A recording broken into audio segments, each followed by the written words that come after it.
Olá, boa noite a todos. Vamos iniciando a mais um Momento Espírita Brasil. Hoje, dando continuidade aos nossos estudos de doutrina espírita, para falarmos da família, da constituição da família. Em outros estudos, falávamos do processo reencarnatório dos espíritos, da preparação, do planejamento, dos mecanismos de provas e de expiações. Falamos do processo da encarnação, discutimos depois a infância, falamos sobre as questões que envolvem a identificação na infância, falamos mais tarde, em outro estudo, da adolescência, discutindo então agora não mais o processo de identidade, mas o processo de formação da alteridade e de todas as complexidades que envolvem a questão da juventude. Falamos no estudo sobre a homossexualidade, a questão da questão sexual, da questão do gênero sexual, e falamos no último estudo, então, dos relacionamentos, do processo de relacionamento, que vai nortear aí namoros, casamentos, enfim, a base da estruturação da família. Hoje, então, nós falamos, sobre a família em si. Então, é esse indivíduo que estava no mundo espiritual, que planejou a sua encarnação, estabeleceu um mecanismo, um planejamento de provas e de expiações, que nasceu, passou todo pelo processo de encarnação, estabeleceu o seu nascimento, passou pela infância, passou pela adolescência, passou por todas as crises naturais do processo de adolescência, quando o organismo começa então a maturar e ele começa então não a se lembrar, mas estar muito mais, digamos assim, sensível às tendências do passado, as tendências de repetir os erros e as atitudes do passado e, claro, os acertos, mas como nós somos espíritos inferiores, a tendência é que a gente tenha muito mais defeitos do que virtudes, então essas tendências tendem a vir, e aí todos os conflitos adolescentes com as forças físicas, da libido, do desejo, das pressões sociais, como também a questão das tendências do passado, em conflito com determinados ensinamentos, com determinadas orientações, com determinados valores e princípios que nos são ensinados. Muito bem. Esse jovem, então, cresceu e agora se relacionou e agora constitui família. Então, ele se casa e ele vai lá e constitui uma família. Então, o nosso tema hoje é falar sobre a família. Então, nessa nossa primeira conversa, a gente então vai falar que a família ela é entendida como uma sociedade em miniatura. Ela é a menor célula da sociedade e ela simula na sua dimensão a totalidade das questões sociais. Então, em menor tamanho, em menor intensidade, nós podemos, em família, reviver ou simular as condições de vivência que temos mais tarde, depois, em maior intensidade, numa maior escala, na vida em sociedade. Para explicar a sociedade, os sociólogos, de uma forma geral, tentam caracterizar, explicar a sociedade como se ela fosse um organismo vivo, compostos por órgãos. Quanto mais órgãos essa sociedade tiver, ela é mais complexa, assim como um organismo, Um organismo unicelular é um organismo muito simples, é um organismo muito primitivo, mas um organismo que tem múltiplos órgãos que desempenham cada um as suas funções caracterizam um organismo complexo. Da mesma forma, a sociedade que tem muitos órgãos, que tem uma estruturação de cada órgão com suas funções, com suas atividades e tarefas, é uma sociedade complexa. Né? Então, a nossa sociedade, né, Emile Durkheim, considerado aí o pai da sociologia, entendia então a sociedade como se fosse um organismo vivo, composto por órgãos, onde cada órgão desempenha uma determinada função. Para que esse organismo vivesse em harmonia, vivesse com saúde, né, saudável, esse organismo precisava que esses órgãos funcionassem muito bem e em harmonia entre si. Ou seja, era preciso que cada órgão fizesse bem exatamente o que foi feito para fazer e não houvesse misturas de funções. Né? Então o coração tem que bater bem, o pulmão tem que respirar bem, o sangue tem que circular bem, o cérebro tem que pensar, enfim, cada órgão, cada organismo tem sua saúde estabelecida no bom funcionamento dos seus órgãos. E cada órgão precisa manter o seu funcionamento saudável, cada um tendo exatamente as suas funções bem definidas, um não querendo se meter na função do outro. Imagina se o coração cismasse de respirar e se o pulmão cismasse de bater, né? Eu não quero ser pulmão, eu quero ser coração agora. Eu não quero ser coração, eu quero ser rim. Então, ou seja, a partir do momento em que um órgão que não tem as suas características específicas começa a desempenhar uma função que não é própria, ele não vai fazer bem a sua função e não vai fazer a correta a função que deseja fazer, não é isso? Então você começa aí um adoecimento do organismo, tá certo?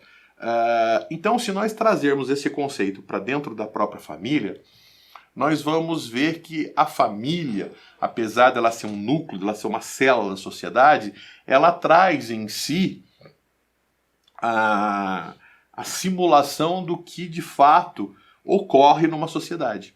Né? Então imagine uma família, né? Onde você tem lá os cônjuges, né? Os pais, digamos assim, você tem ali os irmãos, né? E os filhos, no contato entre eles, no contato entre irmãos. Então você vê ali uma célula da sociedade, uma parte da sociedade, mas você vê ali a sociedade se estabelecendo também nesse núcleo, nessa célula. Então, da mesma forma que nós podemos pensar a sociedade como um organismo, nós podemos pensar a família também como um organismo. Né? E se nós podemos pensar que a sociedade tem órgãos, nós temos que pensar que a família também tem órgãos. Né? E se nós pensamos que a escola ela é um órgão da sociedade, a escola e a família são órgãos da sociedade que têm a função formativa do indivíduo para ocupar determinadas funções sociais, para desempenhar determinadas funções orgânicas nessa sociedade, a escola então tem o papel de colocar o homem certo no lugar certo. Né? Existe uma frase, isso é muito positivista, né? Existe uma frase da bandeira brasileira, ordem e progresso, que é uma frase extremamente positivista e uma frase que exemplifica bem essa ideia que nós estamos colocando aqui. Né? Se cada um cumprir a sua função bem, se o homem certo for colocado no lugar certo, então a sociedade vai desempenhar o seu papel de uma maneira muito bem estabelecida. Então, se a escola e a família têm o órgão de formar as pessoas e colocar a pessoa para desempenhar bem a sua função, então preparar o indivíduo que tem vocação para engenheirar, para ser engenheiro, né? Se você preparar o indivíduo que tem vocação para cuidar, para ser médico, para ser enfermeiro, se você preparar o indivíduo que tem vocação para ensinar, para ser professor, então se você preparar o indivíduo para ocupar a função correta na sociedade, então essas pessoas vão exercer o seu papel muito bem, e cada um exercendo o seu papel muito bem vai manter os órgãos sociais funcionando bem e, obviamente, por consequência, a sociedade funcionando bem. Então, se nós pegarmos essa analogia e trazermos para dentro da família, né, entendendo que a sociedade se reflete na família, apesar da família ser uma célula dessa sociedade, nós vamos entender que a família também tem subgrupos, tem órgãos interiores que estabelecem o bom funcionamento do organismo família, né? Então a gente precisa entender isso. Então a gente pode compreender isso entendendo que você tem dentro do grupo familiar subgrupos, né? Que precisam se estabelecer muito bem. Então, você tem basicamente 3 grandes subgrupos estabelecidos no ambiente familiar. Você tem ali um primeiro grupo que é composto pelos cônjuges, então a gente podia chamar de subgrupo conjugal. Nós poderíamos dizer que a sociedade também é composto por um segundo subgrupo, que é um subgrupo parental, e nós podemos caracterizar a sociedade num terceiro subgrupo, que é o subgrupo fraternal. Bom, o que é o subgrupo conjugal? O subgrupo conjugal é o subgrupo relacionado às relações entre cônjuges. Então, o que acontece, né? Existe a necessidade das relações entre cônjuges se estabelecerem. É preciso que eles tenham... os cônjuges fazem parte dessa estrutura familiar, né? Então, eles são marido e mulher, eles são esposos, eles são, né, enfim, eles são, eu usei aqui o termo marido e mulher, né, mas você pode ter um casal, enfim, né, homoafetivo, enfim, mas a ideia central é que você tem 2 cônjuges e 2 indivíduos que precisam que essas relações conjugais se mantenha saudável. Se essa relação deteriorar, é claro que a deteriorização dessa relação vai interferir nos outros subgrupos nas outras relações, né, dos outros subgrupos da família, no organismo família, e isso vai trazer um desarranjo, uma desarmonia para a família como um todo, né? Então, o subgrupo conjugal é o subgrupo que se estabelece a partir das relações que os cônjuges mantêm entre si e que precisa se manter saudável. Você tem um subgrupo parental, que é a relação que os cônjuges mantêm com os filhos. É quando os cônjuges deixam de exercer a função de cônjuge para exercer a função de pai e de mãe, né? Passam a exercer o papel de pai e mãe. Ou seja, como eles exercem o papel de pai e mãe, tem papel fundamental, tem consequência fundamental na harmonia ou desequilíbrio familiar. E você tem o subgrupo fraternal, que diz respeito às relações mantidas entre os filhos, né? Entre os irmãos. Mas agora não é mais eles enquanto filhos, eles enquanto irmãos. Então vamos lá, né? Você tem pessoas dentro da família que exercem, são pessoas, são indivíduos. Mas ao constituir família, cada indivíduo assume uma sujeição social, assume um papel social, assume uma função social. Então, ou seja, a família sendo um organismo, ela precisa de órgãos. Então, determinados indivíduos ocupam a função desses órgãos. Então, você vai ter indivíduos que vão assumir o papel de cônjuge na estrutura familiar. Esses indivíduos cônjuges também ocupam um outro papel, o papel de serem pais.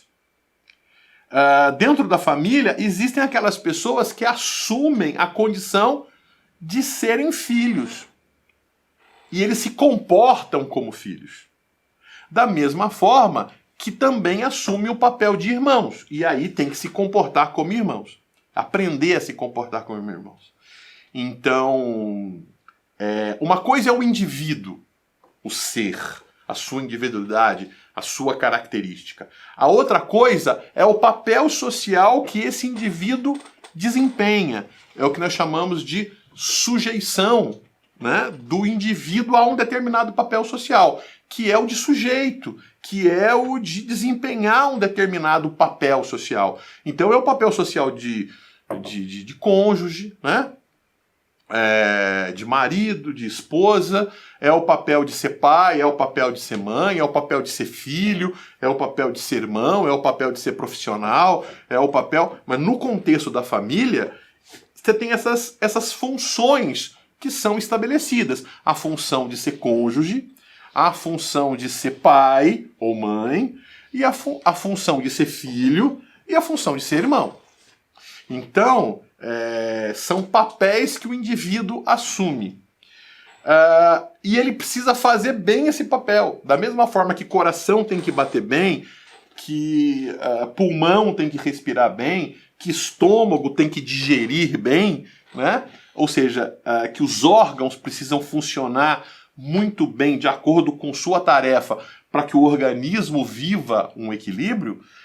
A família tem órgãos e esses órgãos precisam funcionar bem. E que órgãos são esses? São esses papéis sociais, o papel de cônjuge, o papel de pai, de mãe, o papel de filho e o papel de irmão. Cada um precisa saber o seu papel e cada um precisa desempenhar bem o seu papel.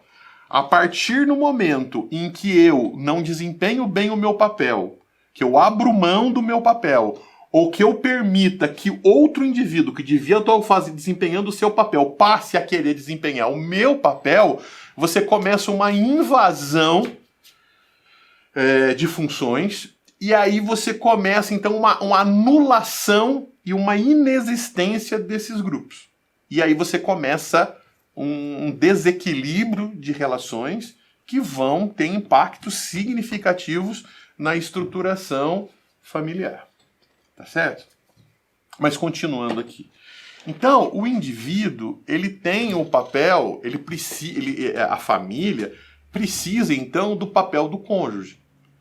Então, naquele momento em que eles são cônjuges, eles precisam desenvolver uma amizade, uma tolerância, amor, né, cumplicidade, precisam desenvolver o diálogo, o respeito, né? Ninguém ali é superior ao outro, são eles os tomadores de decisão, então eles precisam de momentos em que eles são cônjuges. É claro que se no momento em que eles estão sendo cônjuges entra um filho, eles precisam deixar de ser cônjuges para ser pai, para ser mãe, eles perderam a dimensão do cônjuge. Eles começaram a discutir determinadas coisas e permitir que filhos, que outros elementos da família participem de determinadas discussões, participem de determinadas decisões que não lhes são próprias, que não lhe fazem sentido. É como permitir que coração queira respirar, é como permitir que pulmão queira bater. Não é isso? Permitir invasões de terrenos, de demarcações que não devem ser ultrapassados, não devem perder os seus limites. Então é preciso que os membros da família entendam esse papel. Então um papel importante é o papel de cônjuge. Quer dizer, o casal precisa ter os seus momentos de casal, mesmo sendo pais, mesmo tendo filhos. Eles precisam ter os seus momentos de casal, eles precisam ter os seus momentos de intimidade. Eles precisam ter os seus momentos de troca de carinho, íntimos. Eles precisam, né? A questão sexual tem um papel importante no sentido de sustentação energética, né? O carinho, os sentimentos são mais importantes. O amor é diferente, nós falamos aqui em outra oportunidade, quando falamos da questão dos relacionamentos na juventude, nós falamos aqui da libido, que é a energia sexual, e falamos aqui do afeto, que é a energia dos sentimentos, que é o amor que nos sustenta. O espírito inferior, né, nós espíritos de terceira ordem, nós somos espíritos muito impressionados pela matéria, né, pelas vinculações físicas. Então a gente precisa, de fato, são dos sentimentos, do amor, da amizade, da cumplicidade, a gente precisa da fraternidade, a gente precisa desses sentimentos na nossa vida. Contudo, muitas das vezes, para que a gente possa sentir tudo isso, a gente precisa transmutar isso em abraços, em beijos, em carícias. A gente precisa disso. A gente precisa do toque para perceber que as pessoas se importam. A gente precisa que as pessoas nos liguem, que as pessoas nos falem. É bem verdade que a gente sabe que pode contar com a pessoa. A gente sabe que a pessoa pode nos ajudar 365 dias do ano. Mas se ela esquece do nosso aniversário, a gente sente que parece que a gente tem a ilusão, e os espíritos de terceira ordem são mais iludidos, a gente tem a ilusão de que isso é mais importante do que 365 dias do ano, 364 dias do ano, essa pessoa ser muito disponível a nós. Se num dia ela esquece do nosso aniversário, a memória, né, os afazeres são tão grandes e ela não consegue se lembrar da data de aniversário, a gente se sente desprestigiado. São questões que nos tocam.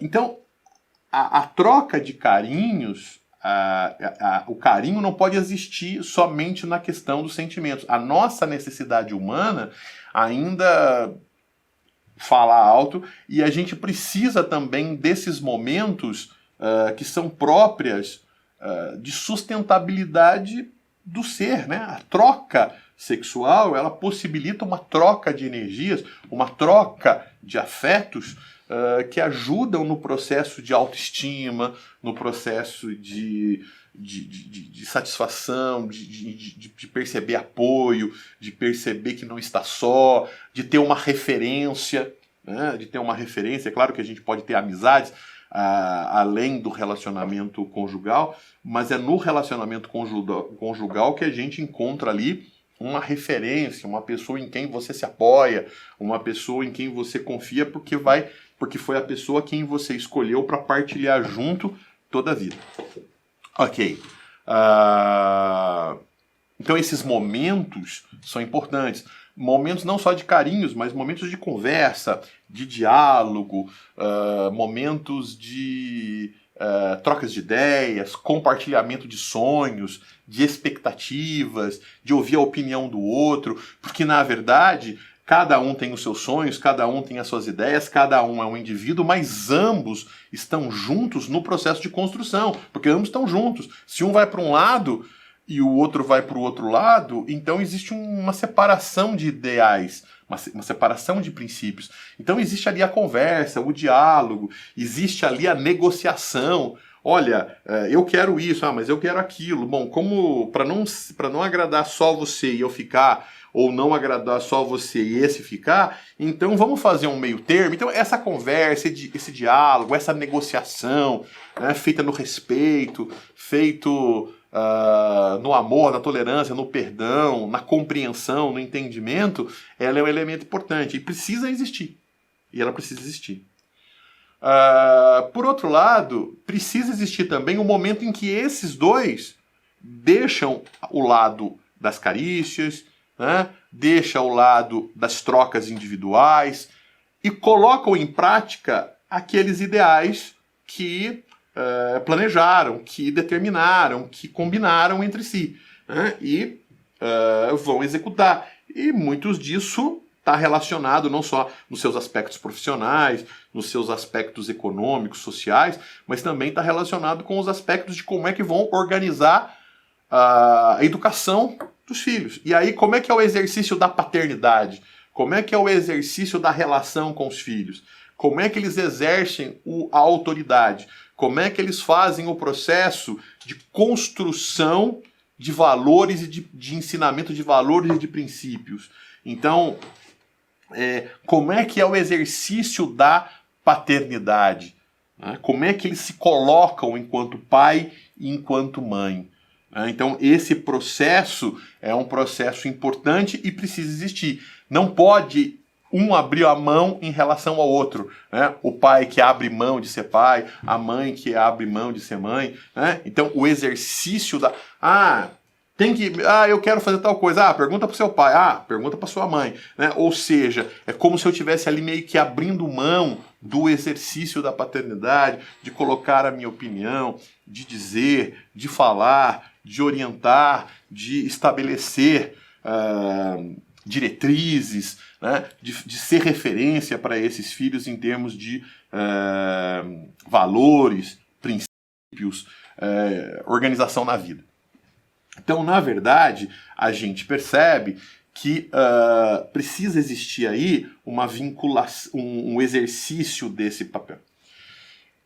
E nesse subgrupo parental, o pai exerce o papel de pai, e ao exercer o papel de pai, ele assujeita, ou seja, ele determina, ele ensina ao seu filho a se portar como filho. Então, na relação com o pai, o indivíduo tem um comportamento de filho. Esse indivíduo, quando ele for se relacionar com os irmãos, ele vai ser irmão. Quando ele vai se relacionar com os amigos, ele vai se relacionar como amigo. Quando ele encontrar uma namorada, ele vai se relacionar como namorado. Quando ele se encontrar com o professor, ele vai se comportar como aluno. A sociedade vai exigir dele um determinado papel. Então, o pai, a maneira com que o pai se posiciona enquanto pai, ensina o filho a ter um comportamento de filho para com esse pai. Né? Então, dependendo da maneira como você exerce o seu papel de pai, você assujeita ou você determina as condições para que o seu filho ocupe ou desempenhe um papel de filho. A maneira com que você se coloca perante ele cria nele uma expectativa sua de como é que ele deve se portar. Então ele vai se portar para atender essa sua expectativa.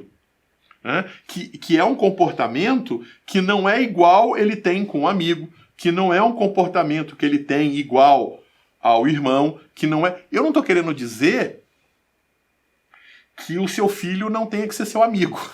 Eu estou querendo dizer que ele é seu amigo, você tem que ser amigo dele, mas não significa que o relacionamento que ele tem com você é igual ao que ele tem com o amigo, porque o relacionamento que ele tem com o amigo se estabelece num nível hierárquico, e na relação entre você enquanto pai e ele enquanto filho tem um outro processo de interação. E isso é fundamental para que esse menino, para que essa criança, para que essa menina, ou esse adolescente, ou essa adolescente, possa entender que tem papéis a cumprir na sociedade e precisa entender esse papel na sociedade. E tem diferentes papéis e precisa entender como se estabelece a sua relação nessa sociedade. Então, o subgrupo parental, ela tem um papel importante, que é o pai exercendo o papel de pai, a mãe exercendo o papel de mãe, e os dois, ao exercerem esses papéis de pais, exigem dos filhos, ensinam os filhos a se portarem como filhos. Exigem dos indivíduos que são filhos a serem filhos, a se comportarem como filhos, a se estabelecerem como filhos. Não como alunos, não como colegas, não como irmãos, mas como filhos de um pai e de uma mãe. E aí você tem também que permitir, né, que esses filhos tenham uma relação entre si para que possam ser irmãos, para que aprendam a ser irmãos, para que aprendam a se relacionar como irmãos. Eles têm que ter os seus momentos. A relação entre irmãos não pode ser determinada ao tempo todo pela exigência do pai fiscalizando o irmão para que ele tenha um determinado comportamento de filho ou seja, uma determinação paterna para que ele tenha uma relação com o irmão, com o pai fiscalizando, né? Ele precisa aprender a desenvolver sentimentos, ele precisa desenvolver relações, ele precisa desenvolver modos de sentimentos com o irmão, que não seja regulada o tempo todo pela presença do pai e da mãe. Ele também tem que ter o seu momento de intimidade com o irmão nessa relação fraternal. É isso? Ele não tem o tempo, porque senão, se todas as vezes que a relação entre irmãos elas forem reguladas pela presença do pai ou da mãe, vai existir entre esses irmãos uma competição pelo carinho, pela atenção do pai e da mãe em relação a si, em relação ao irmão. Né? Então, ou seja, o que precisa existir é que esses irmãos aprendam a se gostar, aprendam a se proteger, aprendam que são companheiros de vida e que um pode apoiar o outro nas suas dificuldades, não por uma obrigação paternal, maternal, mas como um processo natural de dois seres que estão ali e que vão ser amigos, apesar das suas imperfeições, apesar das suas dificuldades, apesar das suas limitações. Né? Então, a existência desses grupos, a família se preocupar em manter a saúde desses 3 subgrupos é elemento importante. Manter a relação do subgrupo conjugal, manter a relação do subgrupo paternal, fraternal é elemento importante.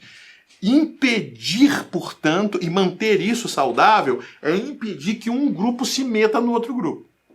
Né? Então, por exemplo, é quando os cônjuges não vão bem, é quando os cônjuges abrem mão de ser cônjuge para ser pai e para ser mãe o tempo todo, e aí não tem o seu momento de cônjuge. E aí os cônjuges ficam carentes no seu relacionamento, no diálogo, e aí como não dialogam, mas cada um faz uma coisa e outra, e aí cada um vai se sentindo independente do outro, cada um vai perdendo a ligação com o outro, cada um vai perdendo o significado do outro na própria vida. Né? E ao fazer isso, as ligações conjugais se perdem, o respeito se perde, e efetivamente isso vai ter reflexos na relação com os filhos. Muitas vezes, quando isso acaba acontecendo, ou o pai ou a mãe elege um dos filhos, ou os filhos de uma forma geral, como esse companheiro de diálogo. Então, tem confidências com o filho, fala de coisas com os filhos que deveriam falar com o marido, que deveria talvez falar com um amigo, com um parente, né? Com um analista, né? Um profissional, um psicólogo, enfim. Ele vai lá e fala para o filho. E o filho, então, ele é equiparado à condição de cônjuge.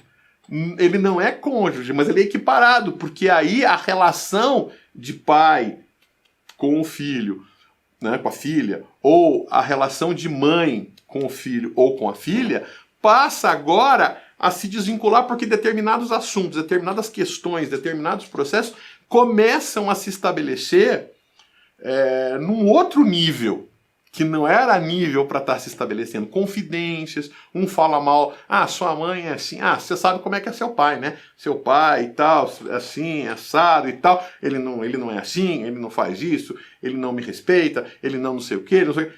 Coisas que você tem que discutir com o cônjuge, que você tem a cobrança ou questões relacionadas à sua relação com o cônjuge, que tem que ficar restrita a essa relação, começa a trazer impacto nesse jovem, nessa criança, nesse adolescente. E aí o que acontece?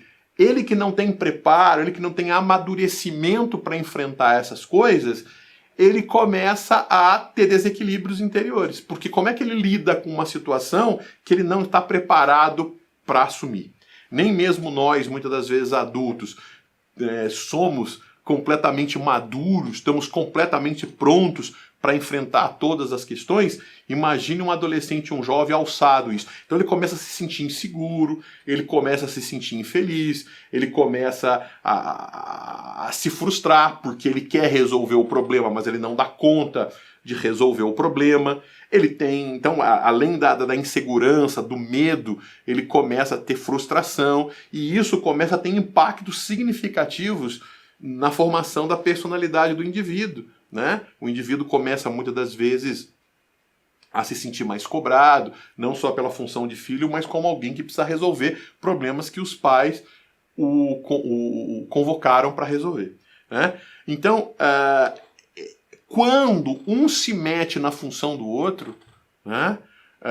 Ou quando muitas das vezes os pais, ao contrário, se vinculam na relação de cônjuges e abandonam o papel de pai, abandona o papel de ser um indivíduo de referência, abandona o seu papel de orientador nesse processo, ele faz com que o filho sinta a falta da referência paterna, materna. Num primeiro momento ele pode achar muito legal, porque o pai e a mãe concordam com tudo e não botam limites. Mas num determinado momento ele vai entender essa falta de limites como uma falta de referência e como uma falta de amor. Porque, nossa, eu vejo os pais dos meus amigos se preocuparem, colocarem freios, colocarem limites, e para mim não. Então, por que será? Será que é porque eles não se importam? Será que é porque eles não gostam? Será que é porque eles não estão nem aí? Então você começa aí uma invasão em subgrupos. É o coração querendo ser pulmão, é o pulmão querendo ser coração, é o rim querendo ser pulmão e coração, e aí você tem ninguém fazendo bem exatamente a sua função, e você tem um desequilíbrio do organismo como um todo. A mesma coisa acontecendo nessa estrutura familiar. Em estudos futuros, nós vamos falar, então, de como é que essa estruturação familiar e a maneira com que esses subgrupos se estabelecem define os estilos de família. Famílias, digamos assim, abdicatórias, né? Famílias autoritárias ou famílias dialógicas. Mas isso fica para um próximo estudo. Por enquanto é isso. Espero que de alguma forma eu tenha contribuído para a compreensão, né, dessa visão espírita sobre as relações familiares, e a gente se vê então num próximo Momento Espírita Brasil. Até lá!